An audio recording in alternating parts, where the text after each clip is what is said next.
Welcome to America's Commercial Real Estate Show, your source for market intel, forecasts, and strategies. Hello, I'm Michael Bull. Thank you for being with us. This segment's brought to you by Bull Realty. For customized asset and occupancy solutions, check out bullrealty.com.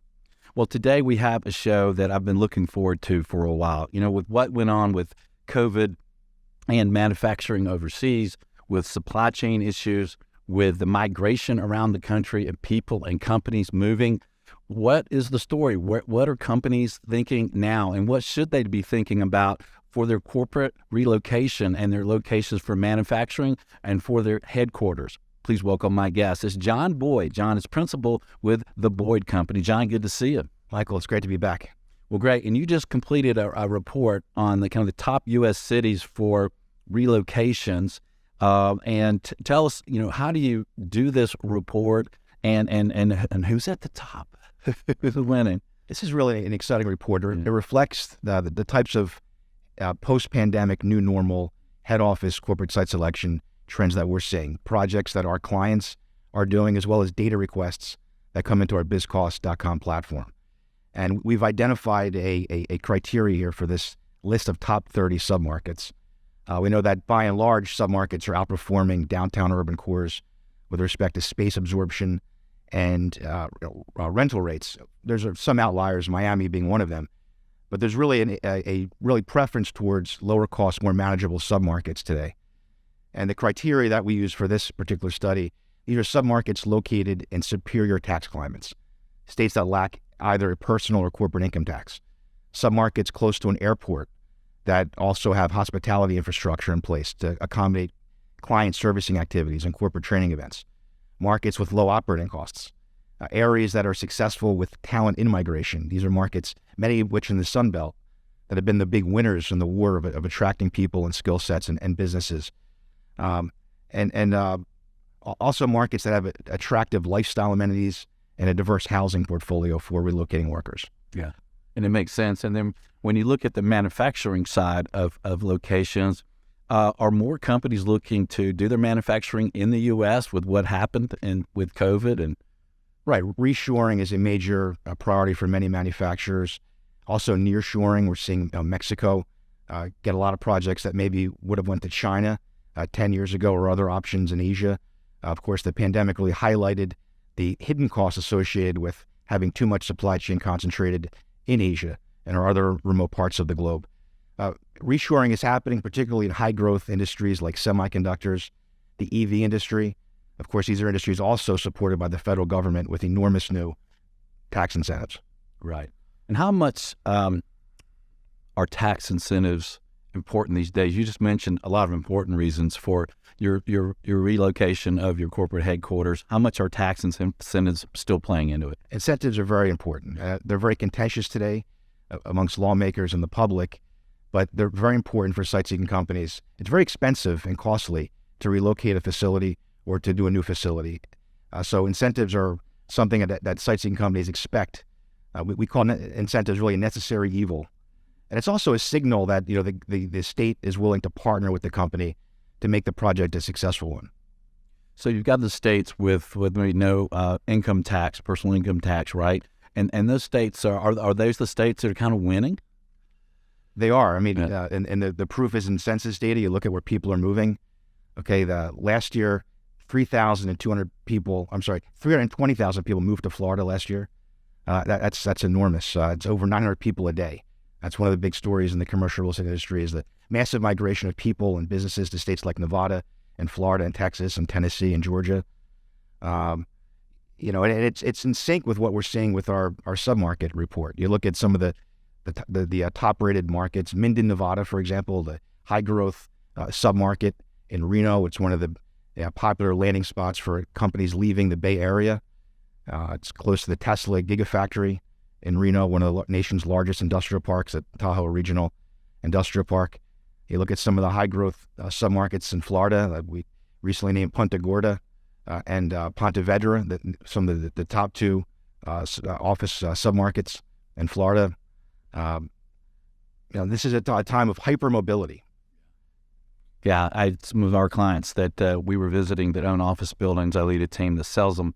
we're in New York, and now we're going to see them this. Oh no, we're in Miami. Right. It's a big draw. People talk about the Big Apple. I mean, there's also the Big Orange. I mean, there's no denying the power of Florida today with respect to its corporate and diverse types of industries that are relocating to Florida. How can developers, leadership, planning folks in some of these markets attract some more of these relocations? What can they do? Well, obviously, it's about being creating a pro-business climate. Taxes matter, operating costs matter. It's about investing in the right type of infrastructure. At a micro level, it's about inventorying and marketing available sites. Real estate is key today. That's why corridors are so critical to the site selection process. You look at the SH-130 corridor in Central Texas. We identified that as the lowest cost, top business climate corridor in North America today for new advanced manufacturing. It's because of the operating costs. It's because lawmakers and zoning officials are pro-business that do what it takes really to secure major trophy projects.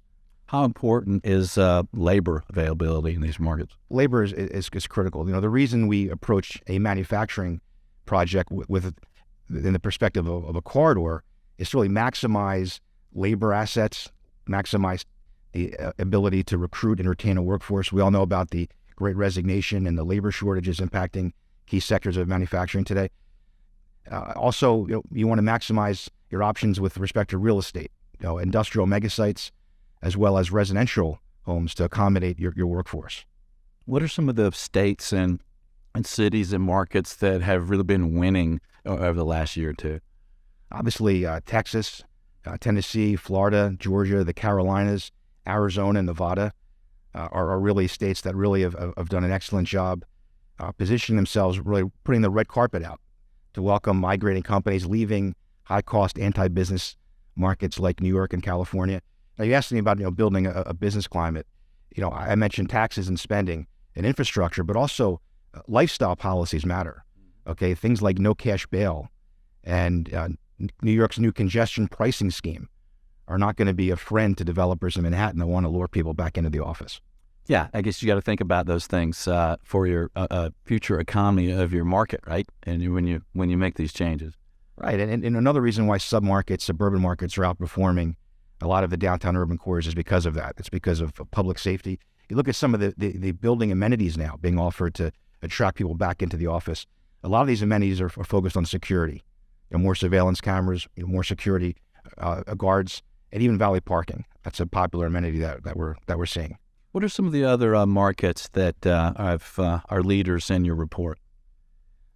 Well, we, in terms of the manufacturing port, the top corridor is that SH-130 corridor. Other corridors that show well, Atlanta's I-20 corridor, home to major projects by SKC, Ascend Elements, of course, Rivian. And that project is continuing to attract suppliers in the Atlanta market. We look at the Phoenix Loop 101 market. I think one of the interesting things about this analysis, it really documents significant cost savings for Central Texas.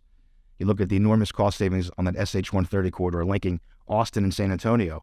Despite all this success there with projects by Tesla and Samsung and Navistar and Apple, and these are multi-billion-dollar new projects. Despite all of that, significant operating cost savings in Central Texas along that corridor versus Phoenix and versus other options in Arizona. Do you expect more relocations post-pandemic here? I do. We're seeing the economy begin to rebound.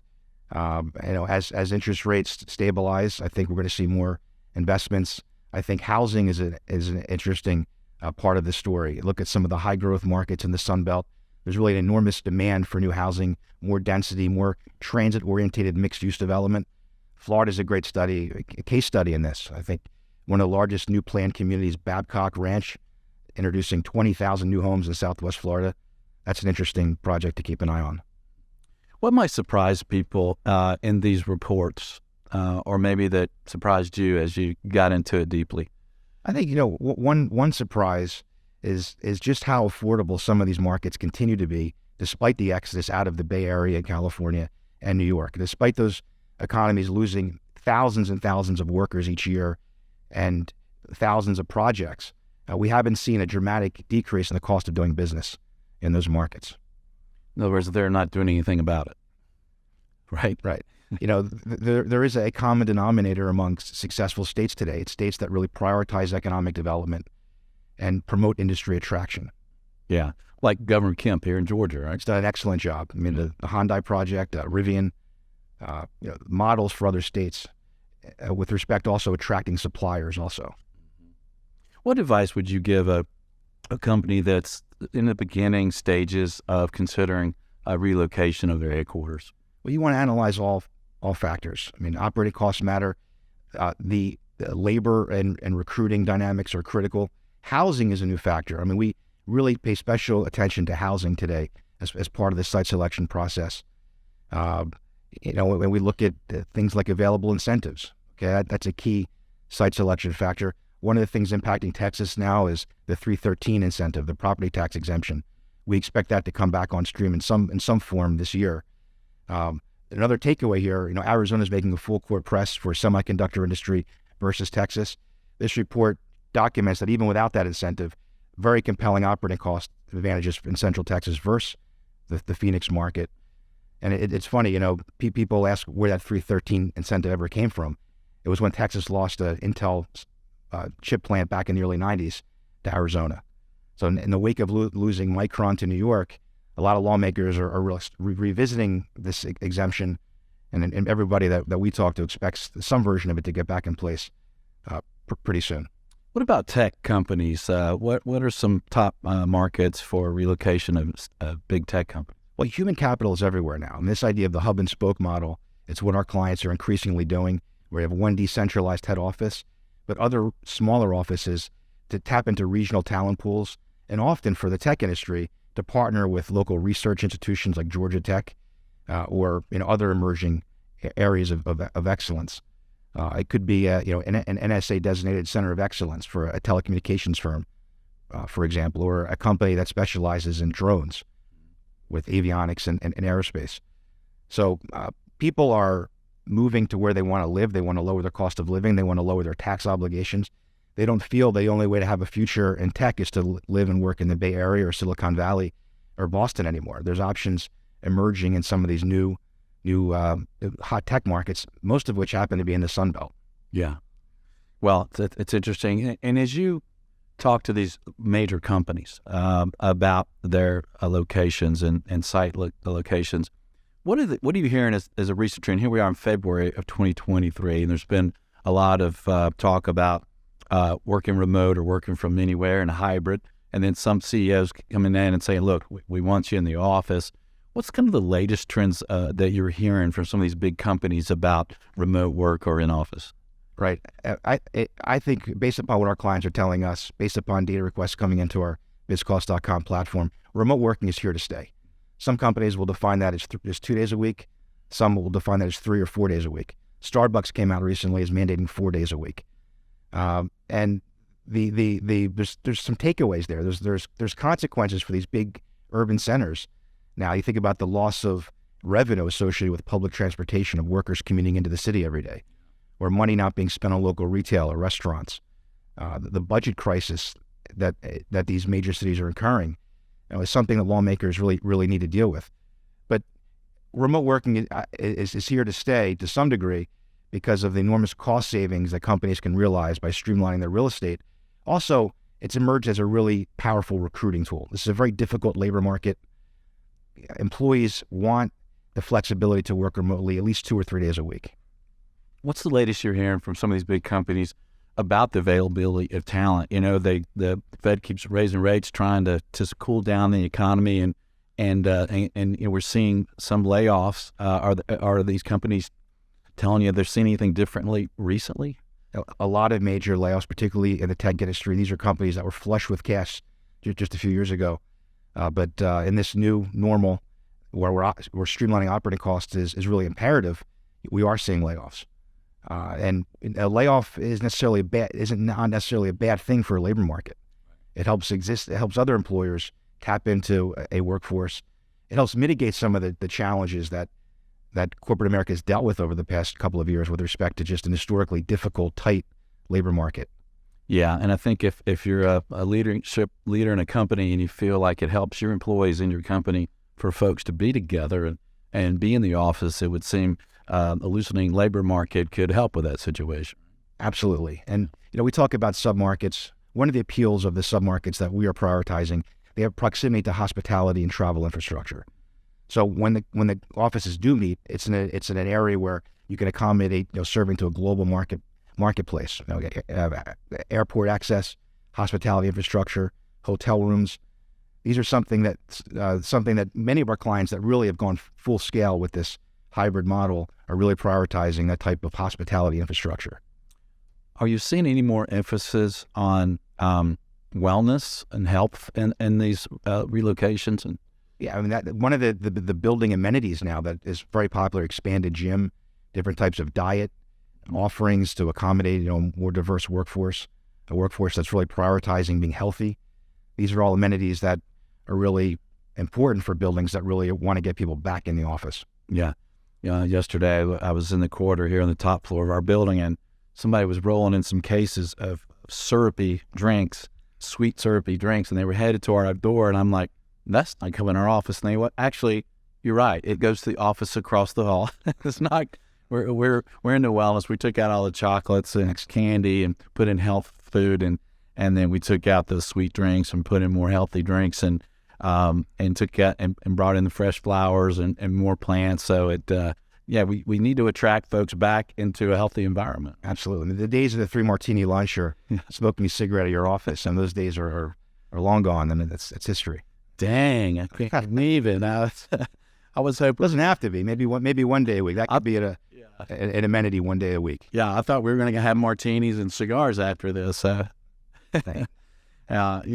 Gone are those days, and now into the health days. Well, what would you leave our audience with to think about related to these studies and about best locations for their headquarters or their manufacturing? I think companies are only as good as their people.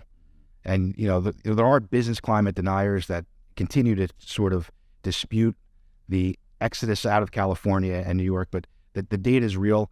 Also, economic development is not a zero-sum game. When a company in the financial services industry, for example, leaves Manhattan for South Florida, that often creates efficiencies that could result in other expansions in New York, or could give that company a gateway into Latin America or the global marketplace, given, Miami's unique stature as a global magnet for industry and people.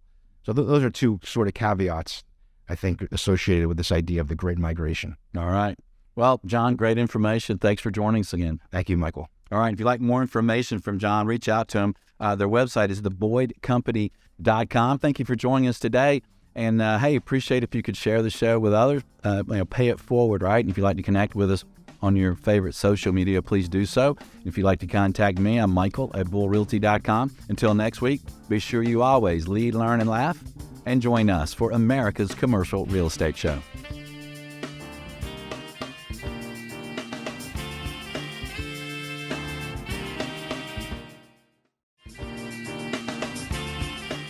Appreciate the show? Consider referring business or doing business with our sponsors. Bull Realty is a commercial real estate sales, leasing, and advisory firm doing business throughout the Southeast, headquartered in Atlanta. Visit bullrealty.com for more information. Commercial Agent Success Strategies provides video training for commercial agents. This training gets 5-star reviews from even the most experienced brokers.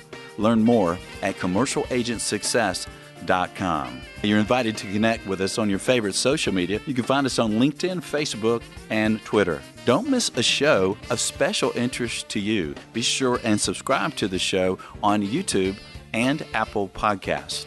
And at the show website, creshow.com, you can subscribe for a weekly email announcing the show topic and guest. While you're there, you also found more videos and podcasts. Thank you for watching or listening to America's Commercial Real Estate Show.